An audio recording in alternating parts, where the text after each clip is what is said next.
The search is on for answers after an attack on Saudi Arabia's oil industry. Who's responsible and what kind of response can we expect?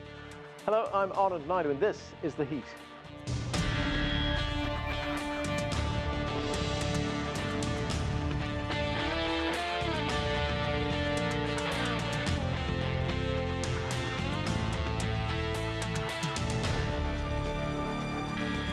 Tensions in the Middle East are high after drone attacks on two major oil facilities in Saudi Arabia.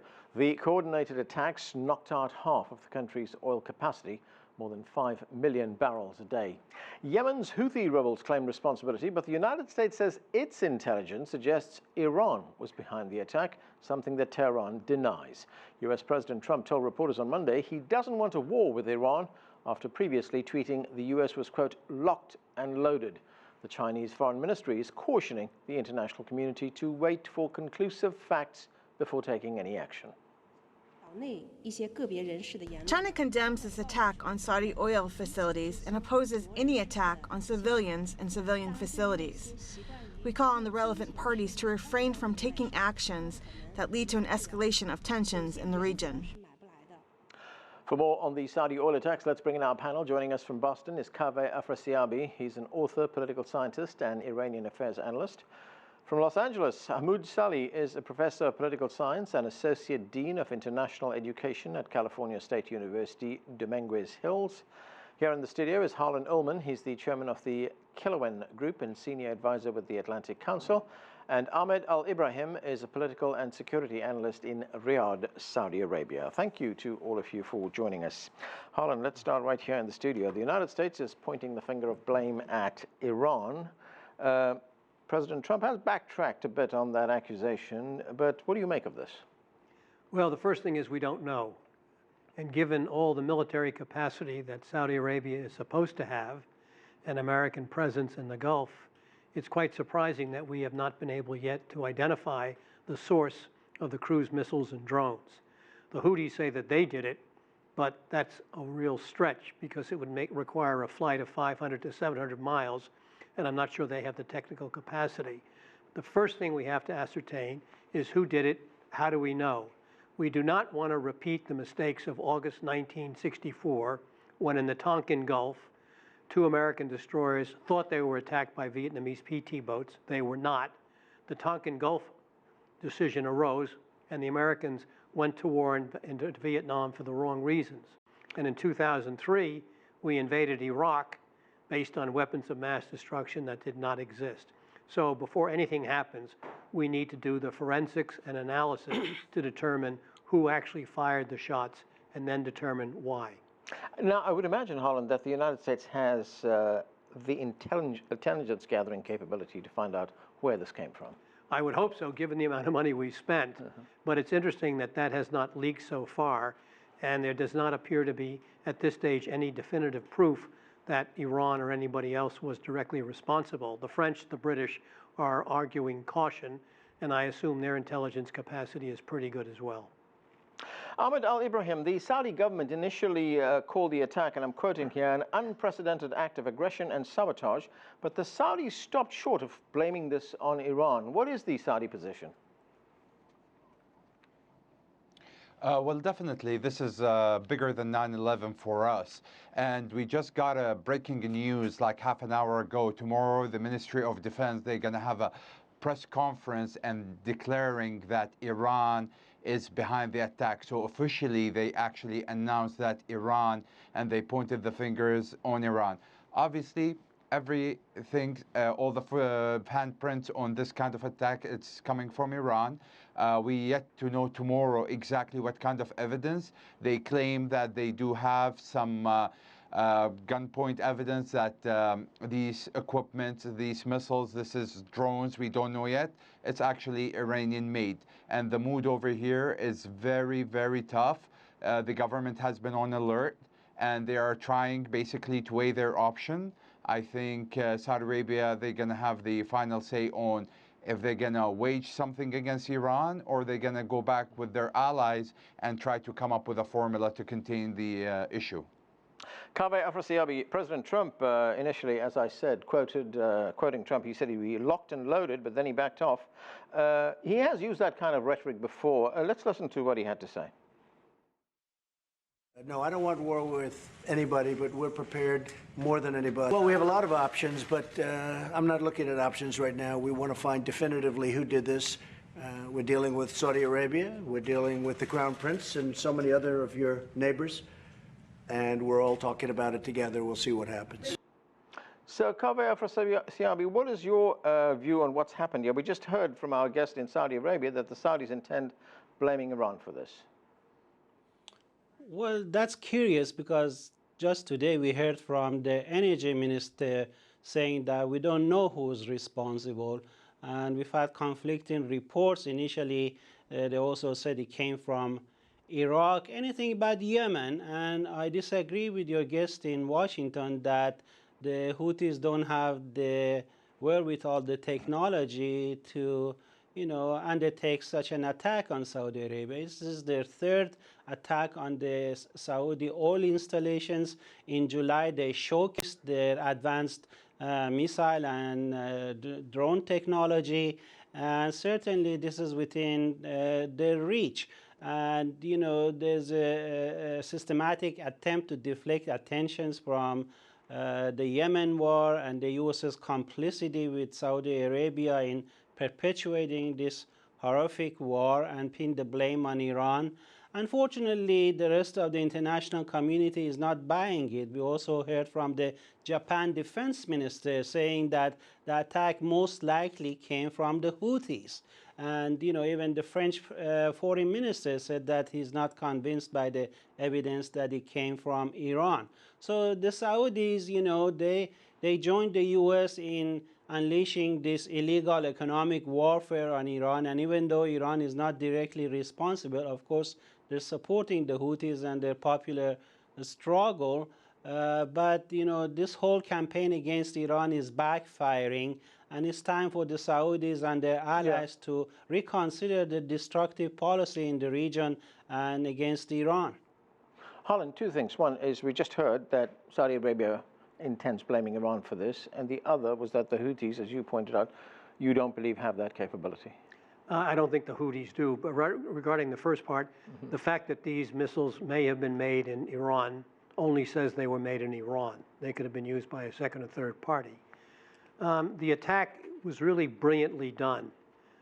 17 to 19 sites were destroyed with a high degree of precision. I think that would have been very difficult for the United States to carry out without any kind of fingerprints. And so whoever did this was technically skilled. If it did come from Yemen, then I would have thought there had to be a third party, possibly the Iranians, because the Houthis do not have this capacity. And quite frankly, there are a lot of countries, even with precision weapons, that don't have this capacity. You may remember several years ago when the Russians fired Caliber missiles into Syria, some of them actually landed in Iran. So if Russia could not carry out an attack with this precision, I would have doubts that the Houthis themselves, unless they were given cooperation by somebody else. All right, let me bring in Hamoud Salhi. Hamoud Salhi, what's your view of what's happening? It's very, very interesting because it's all speculations. And when you put all these ideas in perspective, you really get nowhere except coming up with a line that the development by what we've seen in the last few days is dangerous for the region. Now let's pick up the Saudi position as one of your guests suggested. The Saudis are going to declare that Iran did this.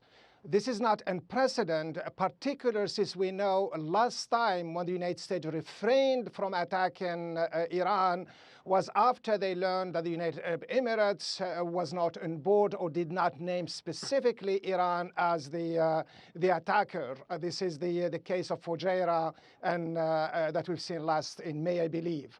So the same scenario here, what we're having is that the Saudis are willing to come out because President Donald Trump was waiting for the Saudis to declare who did it.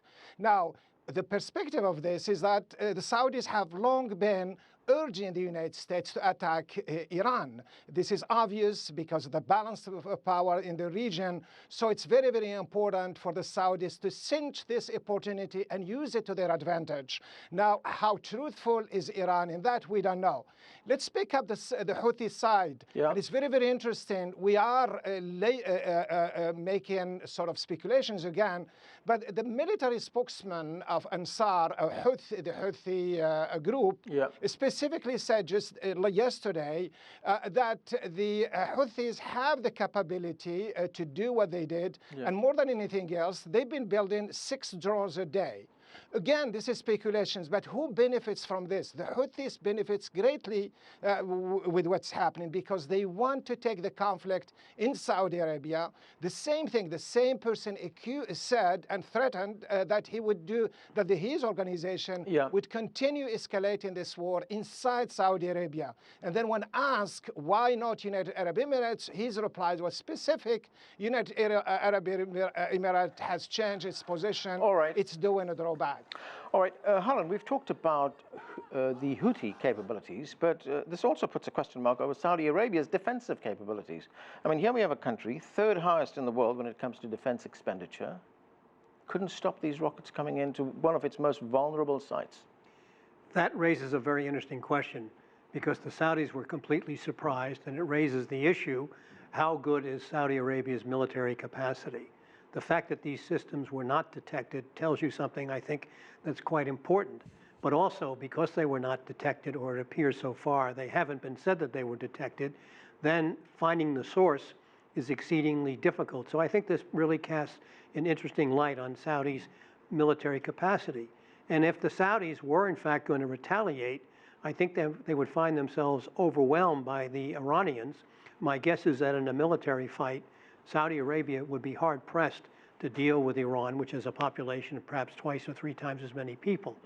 And indeed, if there were a war, it seems to me a long stretch as to why the United States would want to become engaged to attack Iran if Iran really were the source of these weapons, and let Saudi Arabia not do anything. If India attacked Pakistan or Pakistan attacked India, would we go to war over that? Of course not.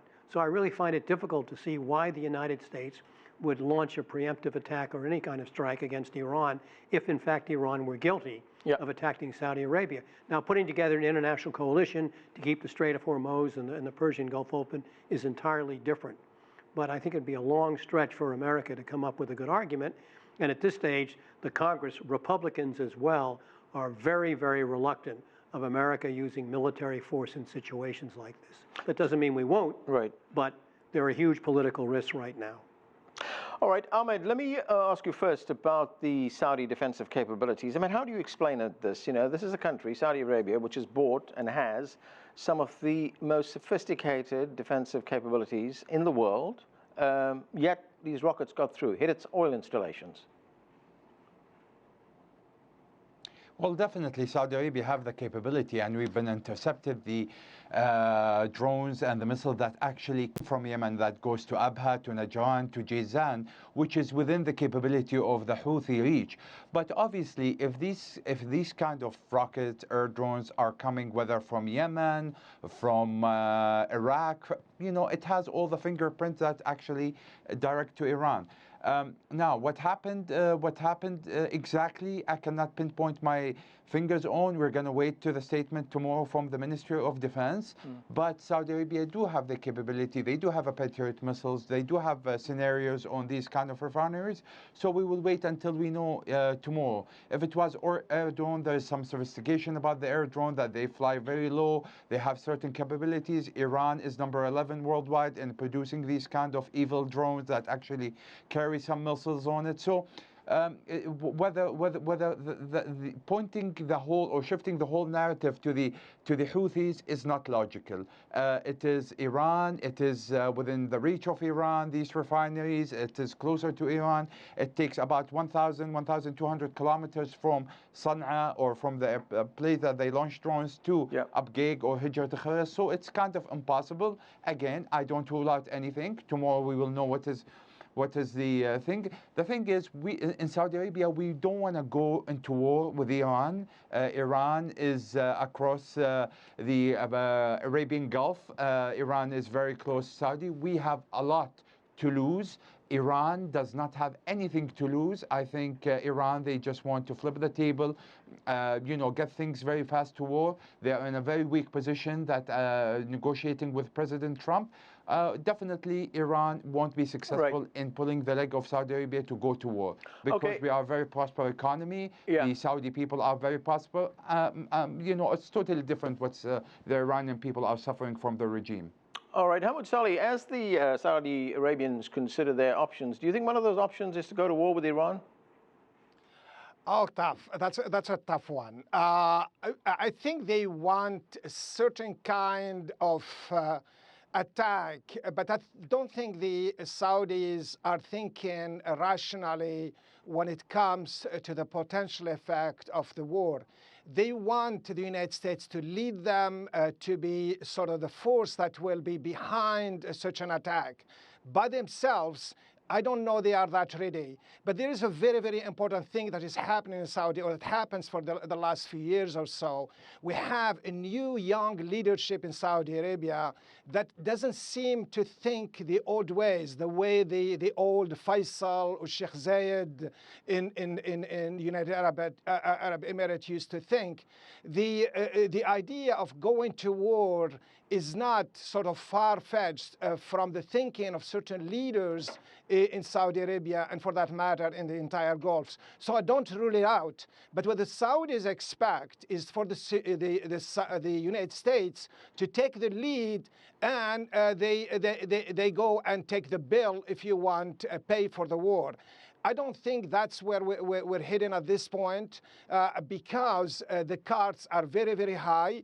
What we are learning from a past experience, that Iran has a deep strategic outlook to the region, that they have proxy forces they can use that would affect the balance of power in the region, that will do damage to the United States allies in the region. And that's the biggest fear of the Saudis, and in fact, perhaps the United States. So Iran should not be dealt lightly, and it does seem that there is that concern, not only among the Saudi leadership, but also in other parts of the Gulf region, and certainly the United States. There's a really critical issue here. 10 or 15 years ago, this was impossible. You had to be a major power. You had to be a Russia, China, America, NATO power to do this. And so now we're not absolutely certain who has done it. Iran is not known for all of its military potential. But then you add on to this the issue of cyber, which could be used in an attack from any direction. And so now you see the vulnerability of infrastructure, not necessarily anymore to major powers, that unknown people can have the capacity to do a great deal of damage. And this is something we have not yet accommodated to in terms of the weaknesses that our advanced societies have to cyber and other advanced technologies. Right. Yeah, go ahead. You want to say something? But one very important thing, it's very interesting, like just yesterday, the Saudis were reporting that these attacks were led by terrorists, and they went after it, and Arab News, in fact, reported in an opinion section that this is somewhat an attack of terrorism. And when it comes to Iran, they cited sources stating that the sources pointed out to the Iranian. So it's very, I think, ironically, for what has happened in the last few days, is a strong signal that there is certainly some terrorist groups involved in the area,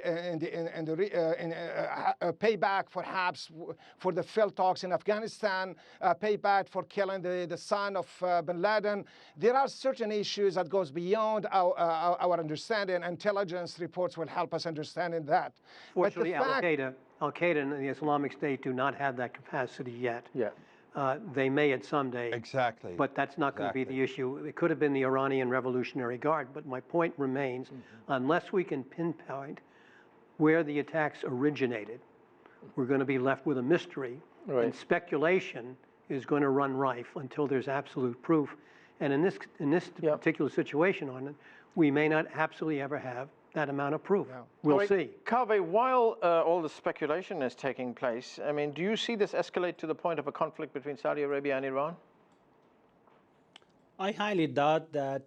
The Saudis are well aware of Iran's deterrent capability. This is a crisis of their own making by their foolishness of siding with the U.S. in the illegal economic warfare against Iran. And this whole thing is now backfiring against them.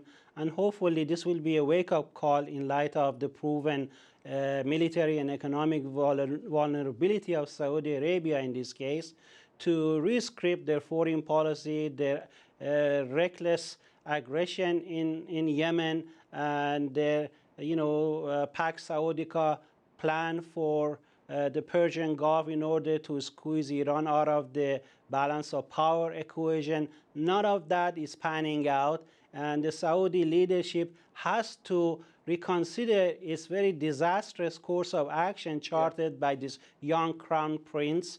And if they have an adult in the room and they want to have a peaceful coexistence with Iran, they need to step back from this very hostile anti-Iran policy fueling Iranophobia all the time and so on. And Iran has tremendous influence in the region that can come into play in the event of any conflict between the two sides. And Iran's military prowess is a major deterrent against any war scenario, and this whole episode should be spurring both sides to new discussions of diplomacy and conflict management. Okay, let me ask Ahmed Al-Ibrahim for his view on that. Ahmed, we just heard that Saudi Arabia should take a step back and perhaps reassess the nature of its relationship with Iran. Is that something that you would think the Saudi Arabians would want to do? Well, our proud Persian Mr. Kaveh, he's talking from an empire mood. I think the foolishness in the whole Iranian regime is since 1979 when Khomeini came to this region and hell struck on the region. He came with a mandate and he put Iran 50 years back. Iran does not have any capability except what they've developed through the sanction. I'm not saying Iran is a weak country, but they don't have any forces. Their mood, the military mood is very down. Their economy is bad. The people are being choked. A lot of poverty, a lot of drugs. The interest rate is over 28% when you put your money in the bank. The people distract. There's a lot of movement on the ground. They are executing people. The Iranian regime is a default. It's only about time. I have a very distorted view of Iran. Thinking, and what this young prince is doing, the young prince is taking this country way forward. So going or pulling Saudi Arabia into war with Iran is not really a vital thing.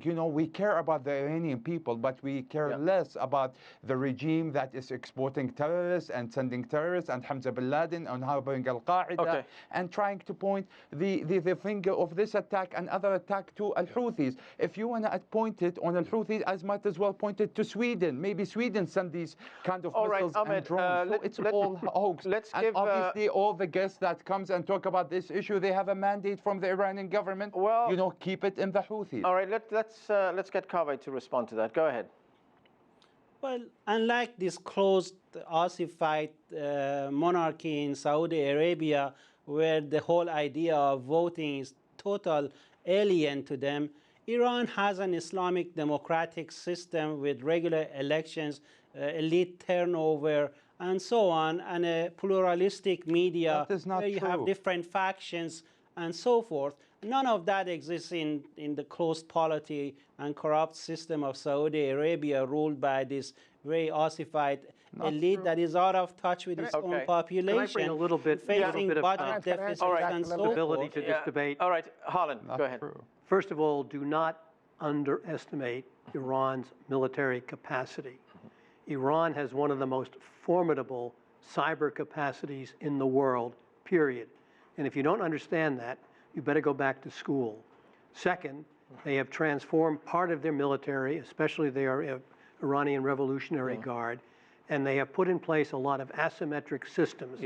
Indeed, they have forces in Iraq, and Iraq is becoming very much a colony of Iran and Hezbollah. So whereas they may not have a grand army that could take on the United States tank against tank and airplane against airplane, they have developed what I would call a guerrilla force, which is exceedingly well equipped. And if you don't understand that, you are making a huge, huge mistake. All right, I want to go to Hamoud Salhi. Hamoud Salhi, I want to talk about another development which seems out of character for the United States, because the U.S. is now saying that it would have no problem calling in the United Nations to investigate what happened here. And we know that the United States has not had much respect for United Nations investigations in the past. What is the significance of that? What do you make of that? This is a very, very interesting development, and it doesn't cease to surprise us. Now, maybe because John Bolton is out, as we know, he doesn't believe in the United Nations, and he always thought of it as a bad institution. I think what the United States is doing is finding some kind of justification for either delaying an attack, and hopefully this will die in the news like in the previous non-attack, or when they were about to attack Iran after the Fujairah thing. So delaying taking it to the General Assembly or the United Nations and take it from there. Yeah. The second thing is most likely is to get some kind of evidence that would give the United States, particularly if this is taken to the United Nations Security Council, and issue a resolution that would indict, that would accuse the Iranian of being behind it. That would be used as a precedent for further attack. We have the examples of Iraq, where the United States made its case before March 2003 when it attacked Iran through the United Nations. It's after that the attack happened. So there could be a way that the United States is either delaying or finding some kind of justification. That would be a very smart play, but the problem on is whose part? On the part of the United States to go to the UN. But because of the February 2003 presentation by the Bush administration about Iraqi weapons of mass destruction, American intelligence is not going to be seen as necessarily dominant in this case unless there are really smoking guns. We've got to go back to the Cuban Missile Crisis in 1962 when we had more than smoking guns. The United States is not going to the United Nations to appeal to the world. They are going to the United Nations to appeal to the American public, make their case before the American public, and give a justification for why they should do what they think they should be doing. That's not going to work with American politics. All right, let me ask, Ahmed, let me ask you this. If the United Nations is brought in, if their inspectors are brought in, this will be an independent investigation, and I've only got 10 seconds for this. Will Saudi Arabia cooperate with this investigation?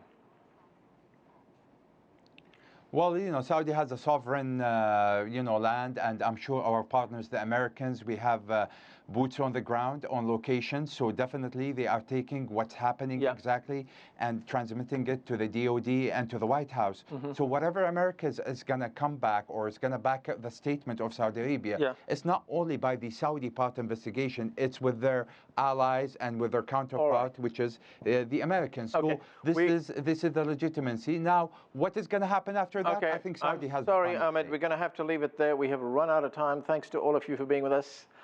That's it for this edition of The Heat. I'm Anand Naidu in Washington, D.C. Thanks for watching.